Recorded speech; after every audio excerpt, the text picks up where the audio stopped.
जिंदगी यूं तो पुरसुकून अंदाज से गुजर रही थी। कभी कभी मगर दिल औलाद से महरूमी पर अफसुर्दा हो जाता था। एक दिन उदास बैठी थी कि एक फकीर ने दरवाजे पर सदा लगाई। मैं उस वक्त सहन में बिछी चारपाई पर बैठी नाश्ता कर रही थी। सदा सुनकर लुकमा मुंह तक ना ले जा सकी। हाथ रुक गया। रोटी की चंगेरी जिस पर मक्खन वाला साग रखा था उठाकर दरवाजे पर चली गई। सदा लगाने वाला एक सफेद रीश बुजुर्ग था। मैंने रोटी वाली चंगेरी उसकी तरफ बढ़ा दी। तुम्हारे बच्चे सलामत रहे। बाबा ने दुआ दी। बाबा, बच्चे होंगे तो सलामत रहेंगे, बेख्तियार मेरे मुंह से निकला। आवाज में हसरत के साथ दुख भरा था। बाबा ने मेरे दुख को महसूस कर लिया। कहने लगा, बेटी, अल्लाह की रहमत से मायूस ना हो।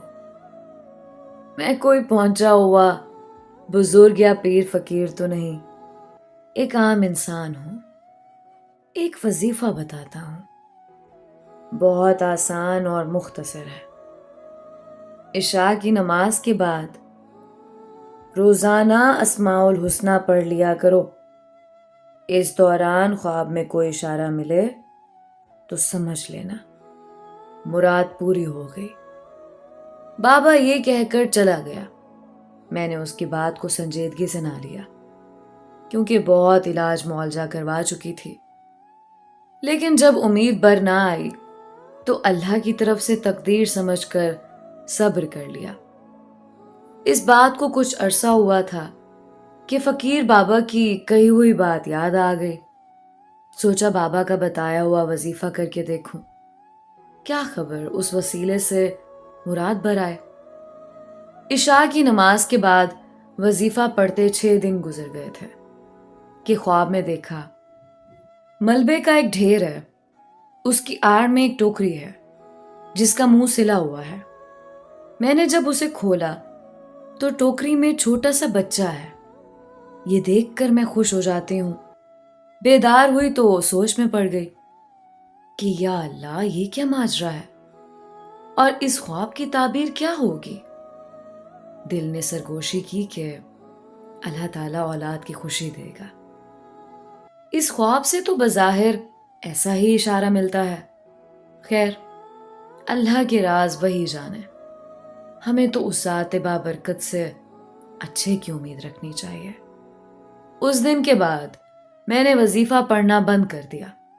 सोचा कि कोई दूसरा ख्वाब आ गया जिसकी ताबीर अच्छी ना महसूस हुई तो दिल में जागी खुशी की उम्मीद भी जाती रहेगी।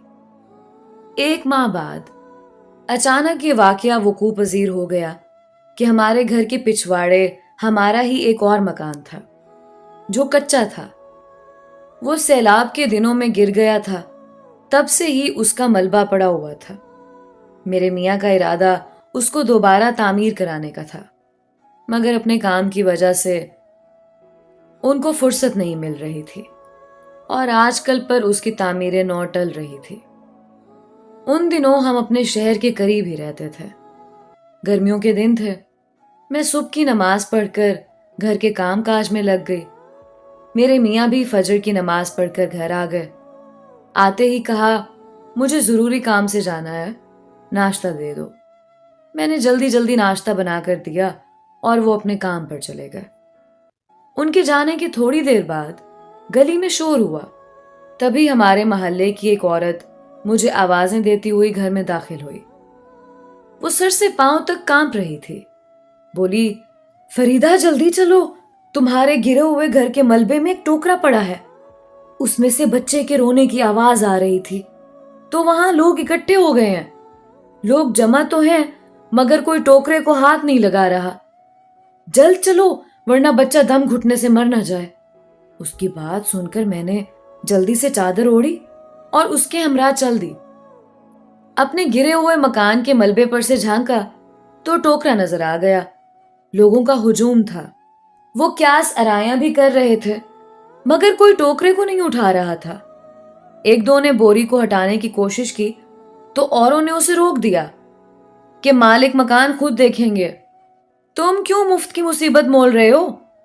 पुलिस आएगी तो थाने में हाजिरी देनी पड़ेगी। लोगों का ये रवैया देखकर दुख हुआ। बच्चे के मुसलसल रोने की वजह से मुझसे रहा ना गया। मैं आगे बढ़ी तो लोग एक तरफ हो गए। मैंने जल्दी जल्दी टोकरे के मुंह पर सिला हुआ बोरी का पर्दा हटाया तो उसमें एक नौजायदा बच्चे को रोता हुआ पाया।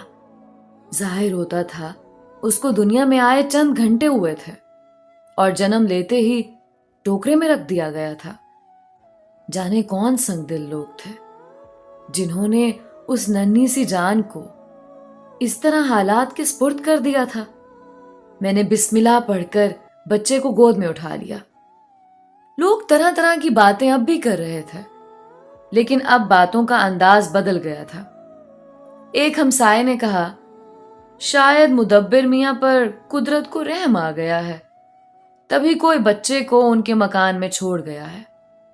किसी ने कहा, बे औलाद है ना, इसीलिए बच्चा इन्हीं के मकान में डाला गया है ताकि ये उसको पाल लें। इसी तरह की बातें मेरे जहन में भी आ रही थीं। अपने मियाँ के आने तक कोई फैसला ना करना चाहती थी, लेकिन हुजूम में ज्यादा देर ठहरना भी मेरे बस की बात ना थी। जाहिर था कि हमें बे औलाद देखकर ही करीबी महल्ले से किसी ने यह कदम उठाया था। जब काफी लोगों ने कहा, बीवी बच्चे को घर ले जाइए, बाद में जो गवाही होगी हम ऐनी शाहिद हैं और आपके साथ हैं। इंसानियत का भी यही तकाजा था कि फौरी तौर पर बच्चे की खुराक का बंदोबस्त किया जाए। लिहाजा मैं उस लावारिस और मासूम को घर ले आई। जो औरत मुझे इतला देने घर आई थी वो भी मेरे साथ आ गई। उसके घर में बकरी थी। मैंने कहा कि फौरन ताजा दूध बकरी का ले आओ। थोड़ी देर बाद ही वो आ गई। तब तक मैंने बच्चे को अपनी उंगली से थोड़ी सी शहद चटा दी तो वो चुप हो गया। जिस कपड़े में लिपटा हुआ था उसे भी खोल दिया। उसे कुछ सुकून मिला। वो औरत कहने लगी, बेचारी मासूम बच्ची है, लड़का होता तो क्या ही अच्छा था। मैंने कहा, लड़का होता तो क्या और लड़की है तो क्या, फेंकने वाले संगदिलों ने तो फेंक दिया। आगे इस नन्ही सी जान की किस्मत जो रब ने उसकी तकदीर में लिख दिया है वही होगा। बकरी का ताजा दूध पीते ही बच्ची सो गई। 1 घंटे बाद मियाँ साहब भी आ गए। मैंने पूछा, जल्दी आ गए? बोले, हाँ, जो काम फंसा हुआ था अल्लाह की मेहरबानी से जल्द हो गया और मैं आ गया। अच्छा चलें, आप ये देखिए। मैंने बच्ची के ऊपर पड़े कपड़े को हटाया और सारी बात भी बताई। वो हैरत में डूब गए। फिर चंद सातों बाद बोले, इलाके के काउंसलर से बात करना जरूरी है। वो काउंसलर से बात करने चले गए। मेरा दिल ना चाहा कि मैं उस बच्ची को काउंसलर के हवाले कर दूं। फैसला कर लिया कि उसे खुद पालूंगी। अल्लाह ताला ने मेरे टूटे फूटे घर में पहुंचाई है तो उसे नेमत समझूंगी जिसके लिए बरसों से तरस रही थी। मियाँ साहब वापस आए। पूछने लगे, अब इसका क्या करना है? इसको रखना चाहती हो या काउंसलर के हवाले कर दूं? मैं रखना चाहती हूं। हम खुद इसको पालेंगे। हमें अल्लाह ताला ने ये बच्ची दी है, किसी के हवाले क्यों करें? वो बोले, जज्बात से नहीं, सोच समझ कर जवाब दो। अच्छी तरह सोच लो। अगर मां जैसा प्यार दे सको तो गोद ले लो, वरना इलाके के काउंसलर मेरे साथ आए हैं, अभी ले जाएंगे। तभी बच्ची रोने लगी। मैंने उसको उठाकर जब सीने से लगाया तो वो एकदम चुप हो गई। उसे दिल से लगाते ही मेरी भी तरसी हुई ममता को जैसे तस्कीन मिल गई हो।